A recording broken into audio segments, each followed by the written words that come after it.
ನಮಸ್ಕಾರ ಸ್ನೇಹಿತರೆ. ಕೊನೆಯ 6 ಎಸೆತಗಳಲ್ಲಿ ಬೇಕಾಗಿತ್ತು 9 ರನ್. ನಂತರ ನಡೆಯಿತು ದೊಡ್ಡ ಚಮತ್ಕಾರ. 100% ಗೆಲ್ಲುವ ಪಂದ್ಯವನ್ನ ಸೋತ KKR. ಭರ್ಜರಿ 6 ಬಾರಿಸಿ RR ತಂಡಕ್ಕೆ ಗೆಲುವು ತಂದುಕೊಟ್ಟ ಜಾಸ್ ಬಟ್ಲರ್. ಹಾಗಾದರೆ ಸುದ್ದಿಯ ಸಂಪೂರ್ಣ ಮಾಹಿತಿ ಏನು? ಅಷ್ಟಕ್ಕೂ KKR ಹಾಗೂ RR ನಡುವಿನ ಪಂದ್ಯ ಹೇಗಿತ್ತು ಗೊತ್ತಾ? ಹೀಗೆ ಇದರೆಲ್ಲದರ ಬಗ್ಗೆ ವ್ಯಕ್ತಿನ ಈ ಒಂದು ವಿಡಿಯೋದಲ್ಲಿ ತಿಳಿಸ್ಕೊಡ್ತಾ ಹೋಗ್ತೀನಿ. ಹೀಗಾಗಿ ದಯವಿಟ್ಟು ಈ ವಿಡಿಯೋವನ್ನ ಕೊನೆವರೆಗೂ ನೋಡಿ ಸ್ನೇಹಿತರೆ. ಹೌದು, ನಿನ್ನೆ ಕಲ್ಕತ್ತಾದ ಈಡನ್ ಗಾರ್ಡನ್ಸ್ ಅಂಗಳದಲ್ಲಿ ನಡೆದ ಟಾಟಾ IPL 2024ರ 31ನೇ ಪಂದ್ಯದಲ್ಲಿ ಕಲ್ಕತ್ತಾ ನೈಟ್ ರೈಡರ್ಸ್ ಮತ್ತು ರಾಜಸ್ಥಾನ ರಾಯಲ್ಸ್ ತಂಡಗಳು ಮುಖಾಮುಖಿಯಾಗಿದ್ದವು.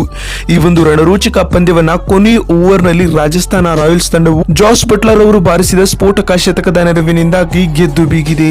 ಹೌದು ಸ್ನೇಹಿತರೆ, ಈ ಒಂದು ಪಂದ್ಯದಲ್ಲಿ ಟಾಸ್ ಸೋತು ಮೊದಲು ಬ್ಯಾಟಿಂಗ್ ಮಾಡಿದ KKR ತಂಡವು ಉತ್ತಮ ಆರಂಭವನ್ನ ಪಡೆದುಕೊಂಡಿರಲಿಲ್ಲ ಸ್ನೇಹಿತರೆ. ಸ್ಲಾಟ್ ಅವರು ಕೇವಲ 13 ಎಸೆತಗಳಲ್ಲಿ 10 ರನ್ ಬಾರಿಸಿ ವಿಕೆಟ್ ಒಪ್ಪಿಸಿದರೆ, ತದನಂತರ ಜೊತೆಯಾದ ಸುನಿಲ್ ನರೇನ್ ಮತ್ತು ರಘುವಂಶಿರವರು ತಂಡಕ್ಕೆ ಕೊಂಚ ಆಸರೆ ಆದರು. ಇದೇ ವೇಳೆ ರಘುವಂಶಿರವರು 30 ರನ್ ಬಾರಿಸಿ ನಿರ್ಗಮಿಸಿದರು. ಇನ್ನು ನಾಯಕ ಶ್ರೇಯಸ್ ಅಯ್ಯರ್ ಅವರ ಆಟ 11 ರನ್ಗಳಿಗೆ ನಿಂತು ಹೋಯಿತು ಸ್ನೇಹಿತರೆ. ಅದಾದ ಬಳಿಕ ಬಂದ ಆಂಡ್ರೆ ರಸೆಲ್ ಅವರು 13 ರನ್ ಬಾರಿಸಿ ಮಿಂಚಿದರು. ಆದರೆ ಮತ್ತೊಂದು ತುದಿಯಲ್ಲಿ ಸುನಿಲ್ ನರೇನ್ ಅವರು ಗಟ್ಟಿಯಾಗಿ ಬೇರೂರಿದ್ದರು. ಇನ್ನು ಕೊನೆಯಲ್ಲಿ ಬಂದ ರಿಂಕು ಸಿಂಗ್ ಅವರು ಹೊಡಿಬಿಡಿ ಆಟವನ್ನು ಆಡುವ ಮೂಲಕ 200ರ ಸ್ಟ್ರೈಕ್ ರೇಟ್ ನಲ್ಲಿ 20 ರನ್ ಬಾರಿಸಿ ಮಿಂಚಿದರು. ಆದರೆ ಸುನಿಲ್ ನರೇನ್ ಅವರು ಏಕಾಂಗಿ ಹೋರಾಟವನ್ನ ನಡೆಸಿ ಕೇವಲ 56 ಎಸೆತಗಳನ್ನು ಎದುರಿಸಿ 13 ಬೌಂಡರಿ ಹಾಗೂ 6 ಸಿಕ್ಸರ್ಗಳ ನೆರವಿನಿಂದಾಗಿ 194ರ ಸ್ಟ್ರೈಕ್ ರೇಟ್ ನಲ್ಲಿ ಬ್ಯಾಟ್ ಬೀಸಿ 109 ರನ್ ಬಾರಿಸಿ ತಂಡದ ಮೊತ್ತವನ್ನ 200ರ ಗಡಿ ದಾಟಿಸಿದರು. ಇದರೊಂದಿಗೆ ಕಲ್ಕತ್ತಾ ನೈಟ್ ರೈಡರ್ಸ್ ತಂಡವು ನಿಗದಿತ 20 ಓವರ್ಗಳಲ್ಲಿ 6 ವಿಕೆಟ್ ಕಳೆದುಕೊಂಡು 223 ರನ್ ಕಲೆ ಹಾಕಿತ್ತು. ಇನ್ನು ಮತ್ತು ಈ ಕಠಿಣ ಗುರಿಯನ್ನ ಬೆನ್ನಟ್ಟಿದಂತಹ ರಾಜಸ್ಥಾನ ರಾಯಲ್ಸ್ ತಂಡ ಕೂಡ ಉತ್ತಮ ಆರಂಭವನ್ನ ಪಡೆದುಕೊಂಡಿರಲಿಲ್ಲ.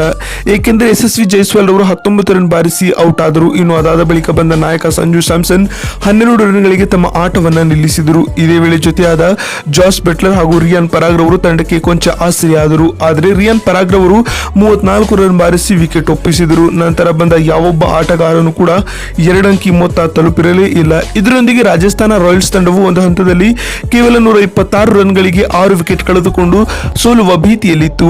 ಆದರೆ ಇದೇ ವೇಳೆ ಜೊತೆಯಾದ ಜಾಸ್ ಬಟ್ಲರ್ ಹಾಗೂ ರೋಮನ್ ಪೋವೆಲ್ ರವರು ಪಂದ್ಯದ ಚಿತ್ರಣವನ್ನೇ ಬದಲಾಯಿಸಿದರು ಸ್ನೇಹಿತರೆ. ಅದರಲ್ಲಿ ಪೋವೆಲ್ ರವರು ಕೇವಲ 13 ಎಸೆತಗಳನ್ನು ಎದುರಿಸಿ 26 ರನ್ ಬಾರಿಸಿ ತಂಡಕ್ಕೆ ಆಸರೆಯಾಗಿ ನಿಂತರು. ಇದರೊಂದಿಗೆ ರಾಜಸ್ಥಾನ ರಾಯಲ್ಸ್ ತಂಡದ ಗೆಲುವಿಗೆ ಅಂತಿಮ 6 ಎಸೆತಗಳಲ್ಲಿ 9 ರನ್ಗಳ ಅವಶ್ಯಕತೆ ಇರುತ್ತದೆ. ಇನ್ನು 20ನೇ ಓವರ್ ಅನ್ನು ಬೌಲಿಂಗ್ ಮಾಡಲು ಬಂದ ವರುಣ್ ಚಕ್ರವರ್ತಿ ರವರಿಗೆ ಮೊದಲ ಎಸೆತದಲ್ಲಿ ಜಾಸ್ ಬಟ್ಲರ್ ಅವರು ಭರ್ಜರಿಯಾದ ಸಿಕ್ಸರ್ ಅನ್ನ ಬಾರಿಸುತ್ತಾರೆ. ಇದರೊಂದಿಗೆ ತಮ್ಮ ಶತಕವನ್ನ ಕೂಡ ಪೂರ್ಣಗೊಳಿಸಿಕೊಳ್ಳುತ್ತಾರೆ.